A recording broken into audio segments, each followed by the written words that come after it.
کہ آزادی منانے کا طریقہ کیا ہے، آزادی کیسے منائیں؟ کیا آزادی بگڑے ڈال کر منائی جاتی ہے، آزادی فیل کر کے منائی جاتی ہے، یا گناہ کا بازار گرم کر کے منائی جاتی ہے، یا فقط قائد اعظم کی اور علامہ اقبال کی تصویریں پوسٹر بنا کر لگا کر یا چند اشعار لکھ کر منائی جا سکتی ہے، یا پھر رسمی طور پر وزیر اعظم یا کوئی اور وزراء جو ہیں وہ کچھ بیانات پاکستان کے لیے دے دیں تو اس طرح آزادی منائی جا سکتی ہے؟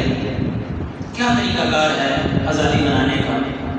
تو آئیے اس والے سے، چونکہ یہ مملکت خداداد فیضان اولیاء ہے اور اللہ کی خاص عطا سے یہ پاکستان ہمیں حاصل ہوا ہے، تو جب اللہ کا فضل ہے، اللہ کا کرم ہے اور اللہ کی رحمت کا یہ سایہ ہے ہمارے لیے پاکستان، جس طرح ایک انسان اپنے گھر کو بنا کر اس کی چھت میں بیٹھ کر اپنے اندر اطمینان محسوس کرتا ہے کہ میرا گھر بن گیا ہے، اگرچہ وہ سادہ ہے، اگرچہ اس کی چھت جو ہے وہ ایک لکڑی سے وہ بنائے ہوئے شتیروں کی چھت ہے یا بالوں کی چھت ہے یا اس طرح کی معمولی چھت ہے، لیکن چونکہ اس کی اپنی ہے، اپنے ہاتھ سے محنت سے بنائی ہے، اس لیے وہ اس کے نیچے بیٹھ کر قلبی سکون محسوس کرتا ہے۔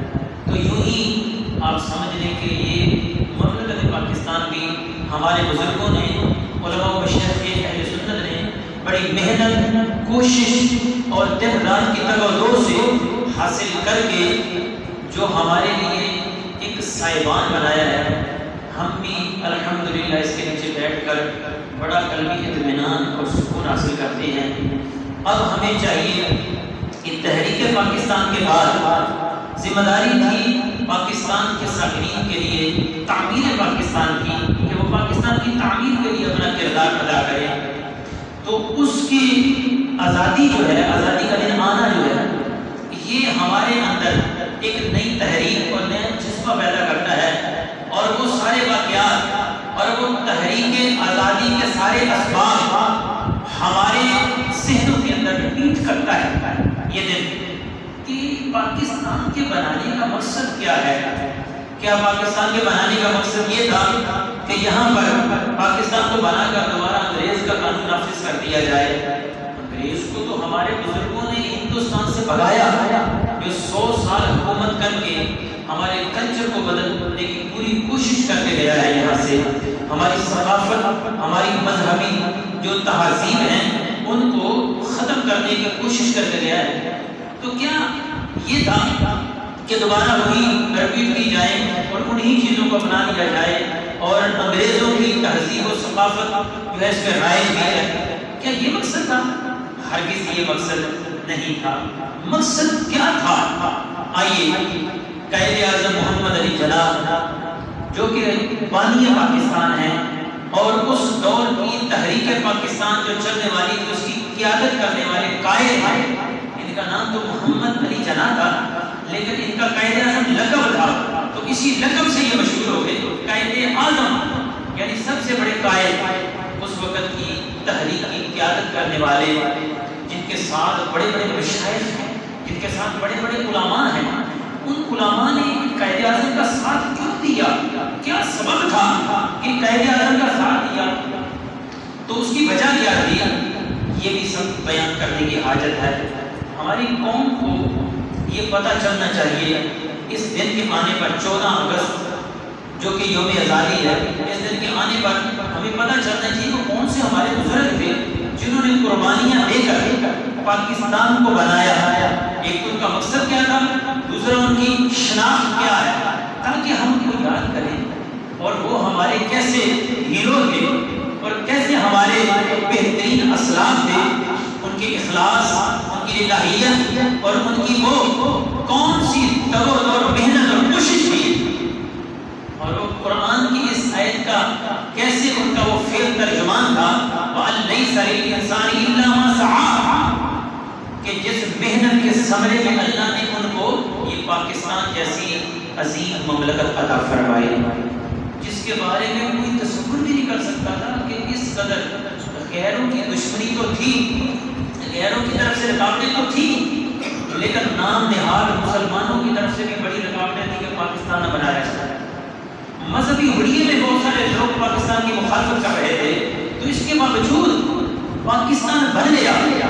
آخر پیچھے اخلاص تھا، للہیت تھی، وہ دعائیں تھیں، وہ عبادات اور ریاضات کے ساتھ ساتھ وہ دل سے نکلی ہوئی وہ دعائیں تھیں، جس کے نتیجے میں رب کائنات نے یہ عظیم مملکت پاکستان جیسی نعمت سے سرفراز فرمایا۔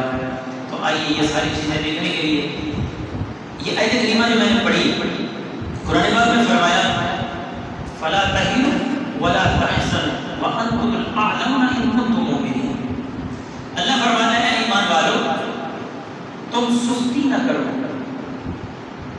اور غفلت سے کام نہ لو اور غم نہ کرو، پریشان نہ ہو۔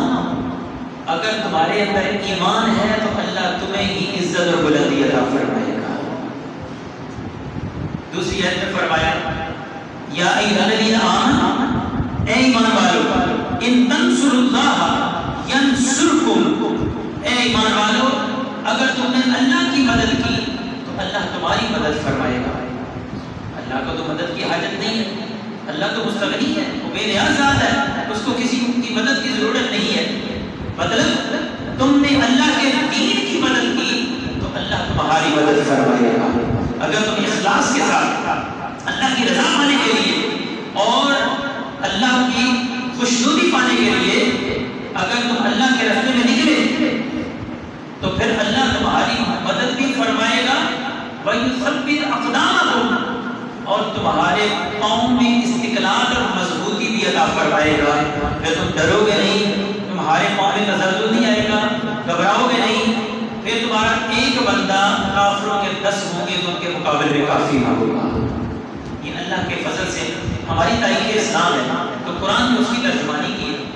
قرآن مقدس میں الحمدللہ آج جیسے میں نے بیان کیا کہ ہمارا قومی آزادی بنانے کا کیا طریقہ ہونا چاہیے، بگڑا ڈال لیا، طرح طرح کی غلط محفلیں منعقد کر لی، بدقسمتی سے جیسے ہماری شادیوں پر ہوتا ہے 5 سال دعائیں کرتے رہے، یا اللہ کو اچھا رشتہ مل جائے بچے کے لیے، یا اللہ کو بچے کے لیے اچھا رشتہ مل جائے، اس کی شادی کے اسباب پیدا ہو جائیں۔ جب رب کائنات نے اچھا رشتہ بھی دے دیا، شادی کے لیے اخراجات بھی دے دیے، اب جس دن شادی ہے اس دن شیطان کو خوش کرنے والے کام کیے جا رہے ہیں۔ یعنی دعائیں رب سے مانگتے رہے، اسباب رب سے مانگتے رہے، لیکن جب خوشی کا موقع آیا اب خوش کس کو کر رہے ہیں؟ اللہ کے دشمن کو، شیطان کو خوش کر رہے ہیں۔ ایسی ہماری غفلت ہے، سستی ہے، نادانی ہے۔ ہم نادانی سے کس راہ پہ چل رہے ہیں، کس راستے کی طرف جا رہے ہیں؟ شاید یہ ہمارے نقصان اور ہلاکت کا رستہ ہے جس کو ہم نے بنایا ہے۔ یہی صورتحال یوم آزادی کے موقع پر ہے۔ ہمارے بزرگوں کی قربانیاں دیکھیں، خدا کی قسم آج میں پڑھ رہا تھا 22 لاکھ مسلمان شہید ہوئے تحریک پاکستان میں۔ اگر اس کو پیچھے سے لے کب سے شروع ہوئی، 1857 سے لے کر 1947 تک، یہ 1.5 صدی کی جو تحریک تھی، اس سب میں اگر دیکھا جائے تو 22,000 علماء جن کو انگریز نے سولی پہ چڑھایا، 22,000 علماء۔ وہ نواب کہاں تھے؟ وہ بڑے بڑے، وہ سب انگریز کے پیچھے جا رہے تھے، انگریز کے پہلو میں بیٹھے ہوئے تھے، جو ان کا یعنی انگریز کے خلاف جہاد کا فتویٰ دینے والے تھے، وہ سب علماء اہل سنت تھے، مشائخ نظامی اہل سنت تھے، وہ بڑے بڑے پیران نظام تھے جنہوں نے اس تحریکوں کو لے کر چلے، اور الحمدللہ یہ تحریک اور یہ کوشش، یہ اخلاص، یہ الہیت، اس کا ثمرہ 1947 14 اگست کو ظاہر ہوا، اور اللہ نے یہ 27ویں رات رمضان کی 27ویں رات میں اللہ نے اس عظیم نعمت سے مسلمانوں کو سرفراز فرمایا۔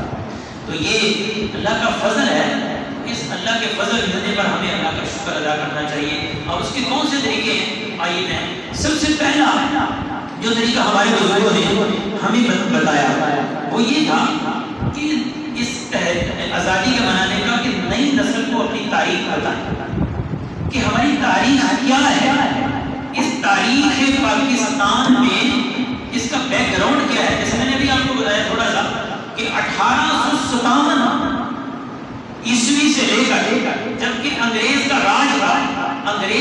جان چھڑانے کے لیے علماء نے جو تحریک چلائی اور اس کے مقابلے میں انگریز نے جو علماء کو سولی پہ چڑھایا، کالے پانی کی سزائیں دیں، تو یہ ساری تاریخ ہمارے آنے والی نسل کو معلوم ہونی چاہیے۔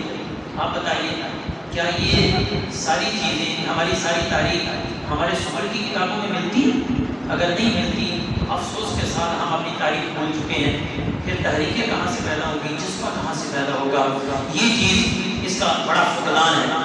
ہمارے بزرگوں کی خدمات کیا ہے؟ اور پھر اس میں ایک اور بات بڑی اہم کہ اس میں کیا ضرورت تھی پاکستان کے بنانے کی؟ اسباب کیا تھے، ضرورت کیا ہے، کیوں پاکستان بنایا گیا؟ دو قومی نظریہ، جس کو ہم بڑے معروف ہے، دو قومی نظریہ وہ کیا تھا؟ ہندو اور مسلمان دو الگ الگ قومیں ہیں، یہ اکٹھی نہیں رہ سکتے، لہذا ان کے لیے الگ الگ ملک چاہیے۔ یہ دو قومی نظریہ جو ہمارے بزرگوں نے پیش کیا، یہ پرانا تھا، 1857 سے چل رہا تھا، اس وقت سے لے کر آگے پھر اس کو باقاعدہ طور پر ایک تحریک کی صورت میں جو ہے وہ شکل دی گئی۔ تو یہ جو دو قومی نظریہ تھا، یہ کیا تھا، اس کو لے کے چلنے والے کون تھے؟ یہ ساری چیزیں ہماری آنے والی نسل کو معلوم ہونی چاہیے، اسکولوں سے بھی معلوم ہونی چاہیے، گھروں سے بھی معلوم ہونی چاہیے، یعنی والدین کو بھی اس کا پتہ ہونا چاہیے اور مساجد سے بھی اس کا معلوم ہونی چاہیے۔ کیا تھا؟ کیونکہ یہ ہمارے ملت وطن، یعنی یہ جو الحمدللہ ہمارا جو دینی سرمایہ ہے، یعنی دین اسلام اور جو ہماری شریعت ہے، یہ سب یہ بھی ہماری رہنمائی کرتی ہے کہ ہمارا جو ملک ہے یہ اللہ کی عظیم نعمت ہے۔ اور ہمارے آقا صلی اللہ علیہ وسلم مکہ سے مدینہ شریف کیوں گئے؟ آزادی کے لیے، تاکہ آزادانہ طریقے سے اپنی اسلامی اصولوں پر عمل کر سکے۔ دوسری بات یہ ہمیں پتہ چلنی چاہیے، یعنی یہ اس موقع پر بیان ہونا چاہیے کہ بر صغیر کی تاریخ کیا ہے، یعنی پورا بر صغیر جو ہے اس میں مسلمان کب سے، اور اس میں جو تحریک پاکستان سے اس کے پیچھے کون کون سے مقاصد تھے؟ اگر پاکستان کو حاصل نہ کیا جاتا تو کیا نقصان ہوتا، کیا ہمارے یہاں اس میں نقصان تھا، خسران کیا تھا؟ تو یہ چیزیں بھی ہمیں ہماری نسل کو معلوم ہونی چاہیے۔ پھر اس کے بعد ہمارے غلاموں مشرف قوم تھے جنہوں نے قربانیاں دی۔ 1946 کے اندر